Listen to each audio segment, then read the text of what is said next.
Time now to go to the papers, and here with me reviewing them this morning are Ava Santina Evans, political correspondent at Politics Joe, and Christian Calgie, senior political correspondent at the Daily Express.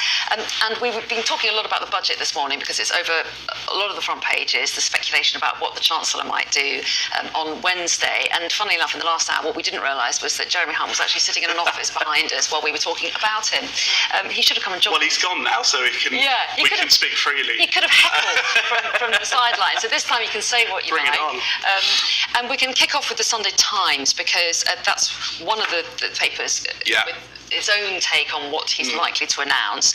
And Christian, you picked out a few details from here. Yeah, so what the Times lead on essentially is that we banked the fact we're getting a 1p off either national insurance or income tax, and the Times is talking about, the struggle to find extra money to make it 2p, because obviously we got 2p off national insurance at the last fiscal statement, so a 1p cut would be a bit underwhelming this time round. So that's what they're trying to do. And the general message has been from the papers, we should reiterate, is that the Chancellor is preparing the ground to say we haven't got as much money as we thought, and don't get your hopes up when it comes to tax cuts. Exactly, but there's also something that every Chancellor does before a budget, right? They do like to underwhelm us and then give us a lovely big surprise when they actually do announce. Well, he's going to have to, because he's pre-briefed a lot of tax rises, so in order to keep the Tories happy, there's got to be some proper red meat there.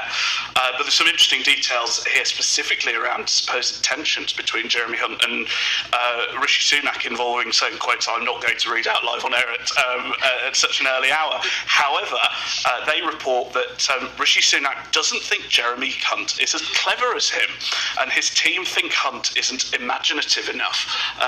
Which I'm really glad he's not sitting in that Yes, office exactly. now. But obviously, Rishi Sunak took on Jeremy Hunt to sort of carry on stabilising the markets after Liz Truss. Probably, if Rishi had won that summer 22 leadership election, Jeremy Hunt wouldn't have been the Chancellor that Rishi Sunak chose. Yeah, that's so interesting. And also just the fact that obviously Rishi Sunak was Chancellor previously, so still quite strict. Finding it hard to let marking the homework a bit to you. But what's funny about that as well is that, when we got Rishi Sunak as Prime Minister and then Hunt was appointed as Chancellor, the whole point of that was we wanted boring, or we were told that we wanted boring. Now after we were the done drama of Liz Truss and Kwasi Kwarteng. And Boris Johnson as well, we were done with sort of, bombastic leaders, and we wanted this quiet, a little bit of peace. And now that peace is not enough.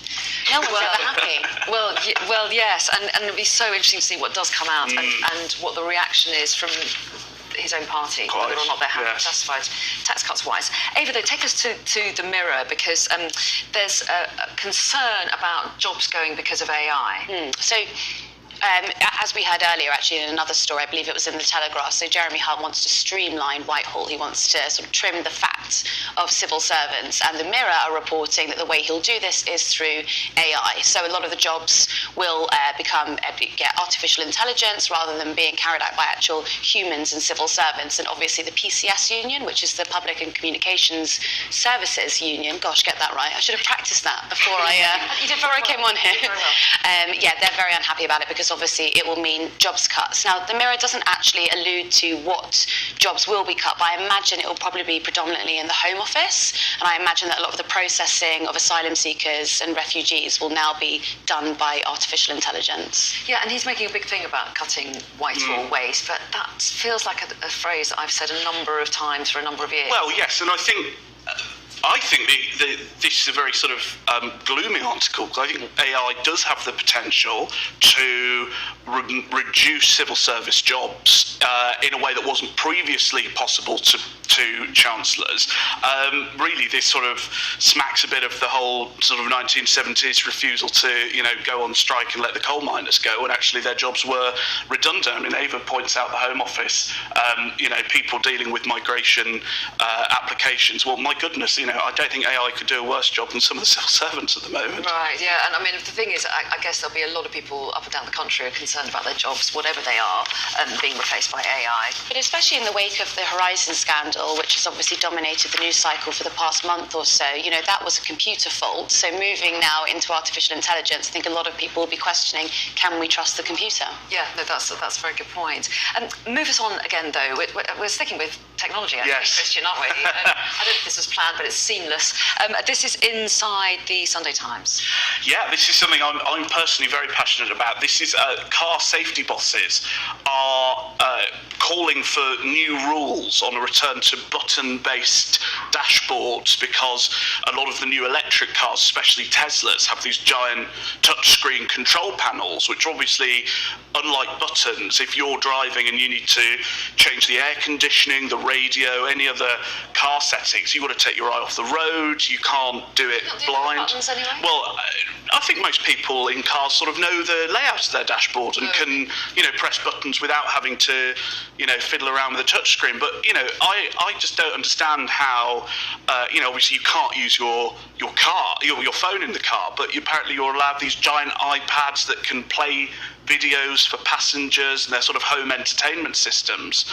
It just seems really dangerous. Yeah, I mean, we were laughing before. I've been picked up in a cab before, which was a Tesla, and I couldn't work out how to get out of it. No, but that's a different issue. That's a different issue altogether. I think that says more about me than anything else. And Ava, you have seen an article in Mirror that you wanted to talk about eating disorders. Yeah, so this is actually sort of harking back to the early and mid-2000s, where eating disorder content was promoted primarily on a website called Tumblr, where teenagers could log on and they would be exposed to, it was called pro-Ana content, and what that is basically tips on how you can lose weight, and it's promoting thigh gaps and all sorts of awful content like that. And social media, with the rise of TikTok, the algorithm on that, if you start engaging with any sort of eating disorder content, the way the algorithm works is it will continue to serve that content to you and in a higher volume. And so campaigners are now warning that essentially you could have another crisis like we saw sort of 2006, 2007 with teenagers. Well, yeah, there has been a huge amount of pressure being talked about, at least, but being brought to bear on the social media companies. But is it having any impact, is the question? Well, it's not just anorexia, isn't it? It's the TikTok algorithm, I think, naturally pushes the more attractive, skinnier, more beautiful people to the forefront of your timeline.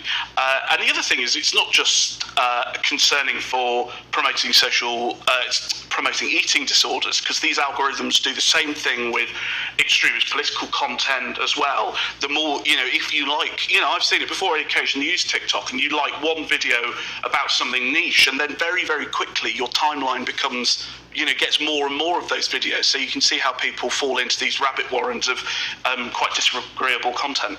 Absolutely, and as you say, campaigners really concerned about some of these sensitive areas and the impact it's having on them. Take us to the front of the Sun on Sunday next. The Queen off on holes is how they put it. And a lot of talk about the royal family and the fact that it's two senior royals for the moment out of action, and who steps in. But Queen Camilla taking a break.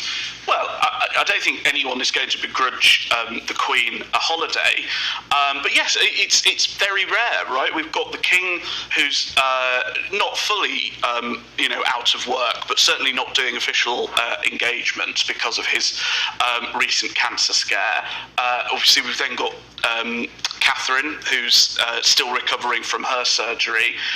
William is also taking a back seat. There's some fascinating stats in the papers this morning about how the number of January engagements that he took this year compared to 2019 has massively fallen from about 30 to under 10. Is that because he's... well, presumably because he's having to look after Catherine, so again, not begrudging that. But yeah, it's just...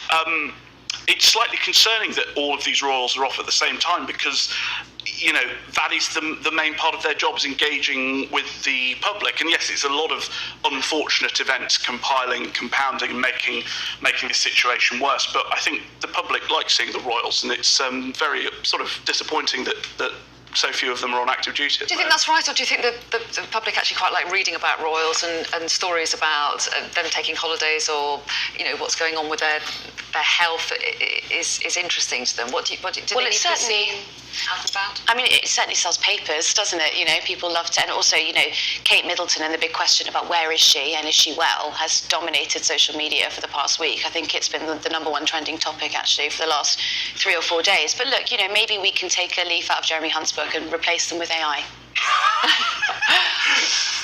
That's a very big subject that I don't have time to explore. But I'm going to leave that suggestion hanging in the air. Christian and Ava, always lovely to see you both. Thanks so much for joining us this morning. Thank you. Let's take a quick look at the weather.